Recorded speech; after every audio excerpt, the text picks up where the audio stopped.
Hello, this is a guided commentary. Somebody asked me to do this in the comments, and so I figured it would be a good idea to explain the process and sort of what we're seeing. Um, this is the most recent video I uploaded, and I just wanted to go over why I made the choices I did and the types of decisions that I made, and etc. So, here it is. Here's Marshfield. This is the tile that I've been working on recently. It's a couple miles outside the center of the city, and it's along a coastal channel, and it has all these highways running through it, and I've been trying to connect them in ways that make sense.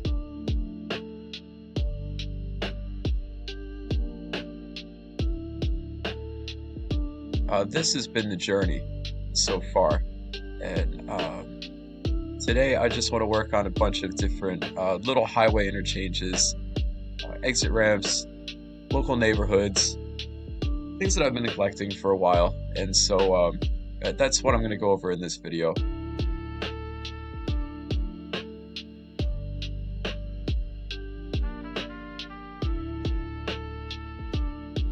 So over here I'm correcting this curve. This is the real highway.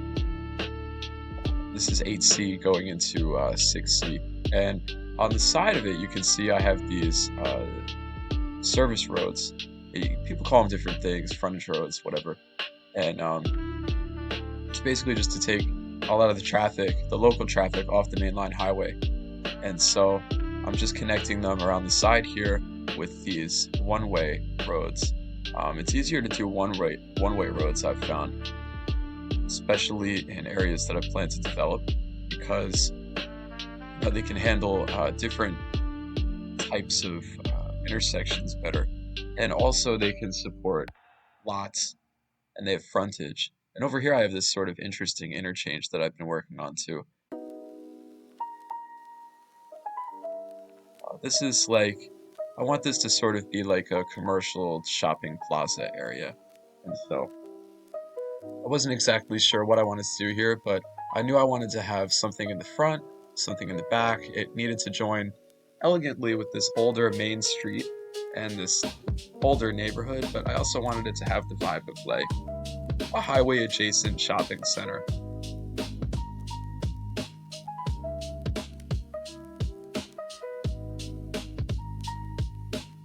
Just adding turn lanes. It's nice that you can get very specific with these different networks and just put nodes as you wish. You can see that this turns into medianless Avenue 4 and turning lane Avenue and all kinds of things before going into far again. So it's pretty cool, the level of specificity you can get. Here I'm trying to run like I like to do sort of like old roads. Like, I like to make the area look old and lived in, and like see all these different angles. It implies that there was development before the highways, and that this is how places used to look and feel and be.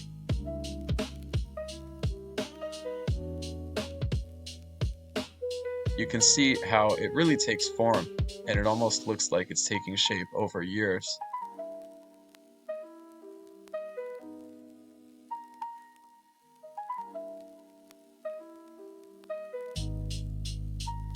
As I began to build this one, I thought I'd better just connect everything in a real easy way here.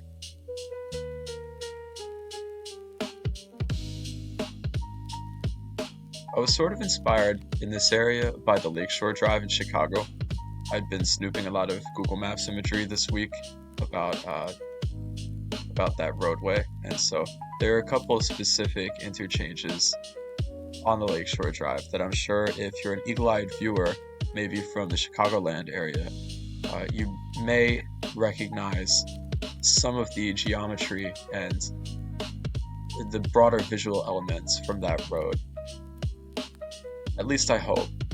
That's one of the vibes I was trying to give off. I'm also perpetually inspired on this roadway by the West Side Highway, by the Belt Parkway. Every roadway in New York City I think is really interesting. I live around there, so this is just sort of the style of roadway I'm most used to encountering. And so obviously that's what dominates the built environment in my little dreamscape here. It's interesting to evaluate other people's works in SimCity 4 because you learn a lot about where they're from and what they've been exposed to over the course of their lifetimes.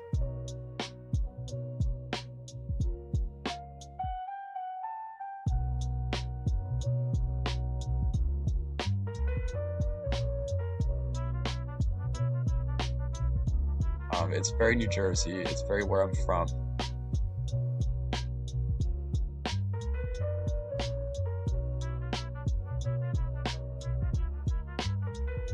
This whole area, it just feels like a reflection of the built environments that I'm most used to.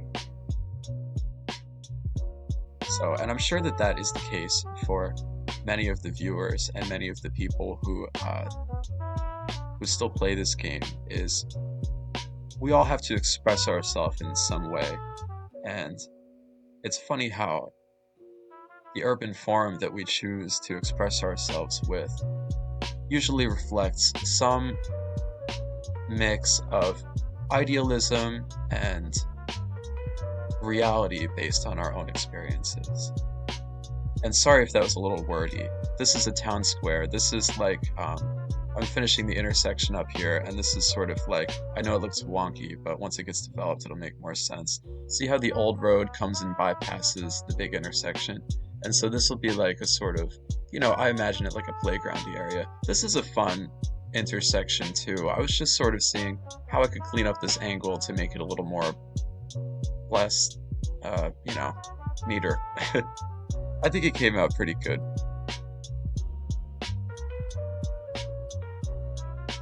This whole area looks pretty neat to me and tidy, and I think as it starts to develop, it'll start to feel that way too. This little road off the side here was such a conundrum for me. I couldn't figure out what to do to make it look and feel good. I'm not sure if you can see what I'm getting at, but it's sort of supposed to be a feeder road off the ramp to the local businesses. So here I'm starting to plop in housing. These aren't real Grow-fi houses, these are just like some lots that I did. These are a really good download, by the way. These are the LA homes available on SimTropolis, the exchange. I'll link the creator here too, because this is such a good series of houses, and I think they're indispensable in any sort of coastal environment, because they are sort of a really nice mix between 1940s LA glamour and like just they're like a great terracotta New York, Miami thing too. Like they really feel coastal in a Spanish influenced gorgeous way. This is why I think using one-way roads for this type of frontage road or marginal road is probably a good thing, because it's really easy to do interchanges like this. You notice how I can click and drag this one-way road into ramps nowadays is such a good feature, and it makes doing compact tight ramps like this really easy, except in this scenario with this bridge, and so I'm just going to give up.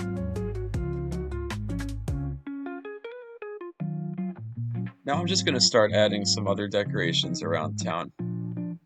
These are like some rotated office buildings, and so I thought that looked good in the industrial area. This is like the main drag through here. Oh, of course, it wouldn't be a New York, New Jersey inspired region if I didn't try to fill the cloverleafs with shit. These are indispensable to me. These are my North Bergen narrow lot homes. I use these a lot for suburban/urban infill. They're really good for like missing middle housing. As you can see, once they get together, they look extremely diverse and not so repetitious. They look really good next to commercial, which I've been sporadically filling in on the main road for realism. It's good to mix uses like that. I always meant to make more and to make a larger set and different wealth levels and commercials, etc. It's just, time and life get in the way. Here I'm just developing this area a little differently in the hopes that I might be able to get some lower density development. Just giving water to the commercial area, that way these buildings that I planted will survive. And if you notice, I also made everything historical around it, that way they wouldn't redevelop, because I like the industrial area. This is the entrance to a sort of project area. These are like, I guess it would be like night shift projects. But I put in a little fence and a little playground, basketball court for them. I just wanted it to really feel like a housing project down by the highway. Every city needs one, or 2 or 10. So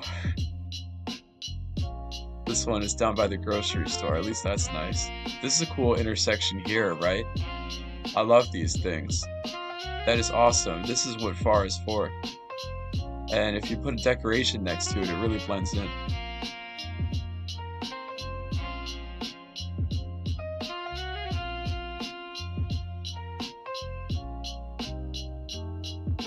Down here, I wanted this area behind the shopping complex to feel a little industrial, like a back area, and that way it would blend into the streetscape a little more.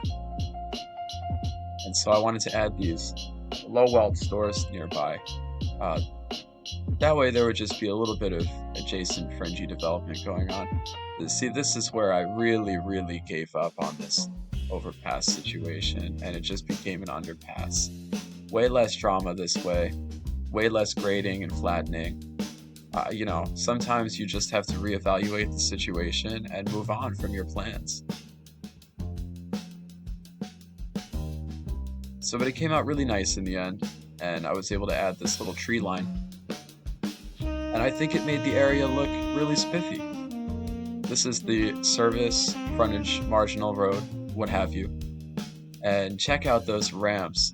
Aren't these ramps really nice when they work? Sometimes you gotta reevaluate, but when they work, damn, they work. Look at that. And so it's just nice to not have to fiddle around with the real highway ramps sometimes. And you can see this goes into a stretch of road for a little bit, so I can cheat the roadway down those draggable roads. Everything is not perfect here. You can see that things are still under construction and evolving.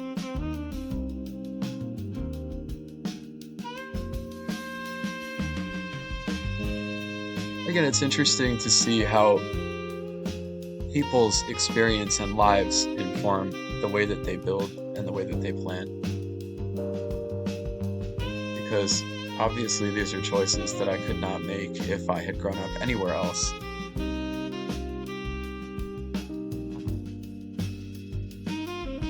There are so many ways to achieve a realistic environment, just depending on where you're from and how you want to go about it.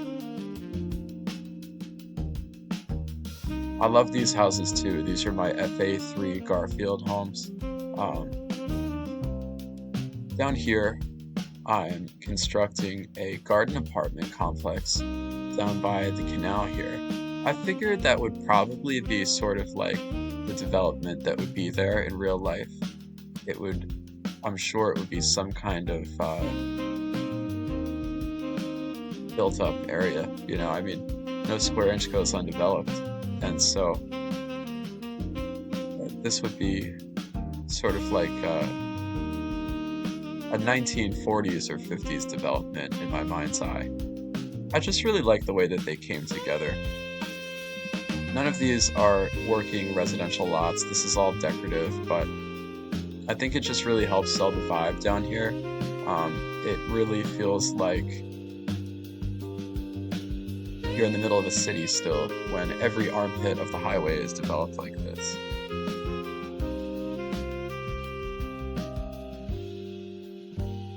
Plenty of places to park.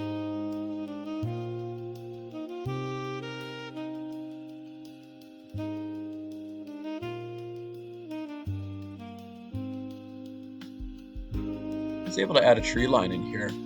I thought that was pretty nice. It makes it feel a little more hemmed in and not so close to the road.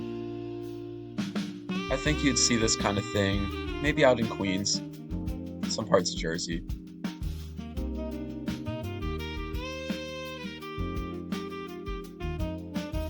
It's very well connected to this shopping area too. I imagine it would be a super easy drive, probably one bus stop or, a quick walk.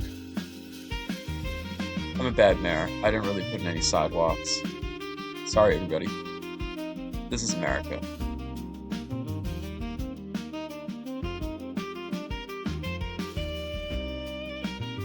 And I love how this shopping area came out. It's just so big, boxy.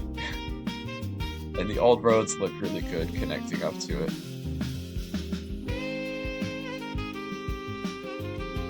Just straightening this out and fixing the grading to be a little more realistic. This is a nice piece here.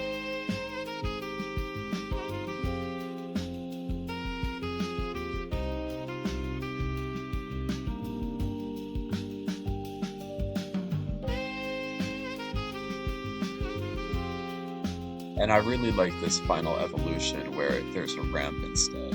That feels a lot more like highway infrastructure to me.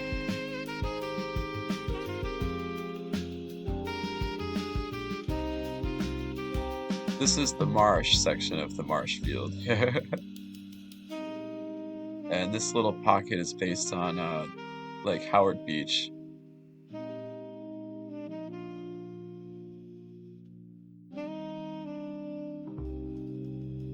I think it came out pretty good, and obviously it's still a work in progress and there's more to do. And you can see this old road down here. This is another street that I'm just trying to make look like pre-existed the roadways. What do you think? How does the effect come off? Tell me in the comments.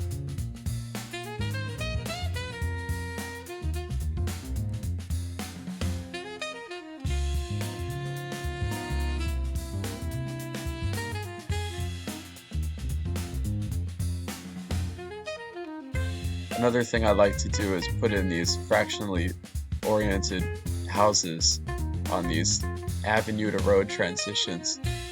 It makes it feel a lot more lived in. And these are just some more turning lanes at central arteries. I think it always helps to do turning lanes in places like that where you anticipate traffic, even just for visual reasons.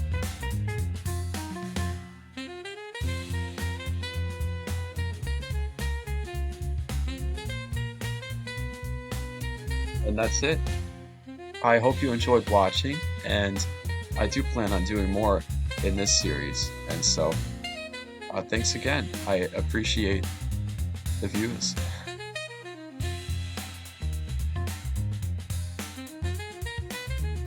Well, that's where I'm going to leave it today. But thanks again for watching.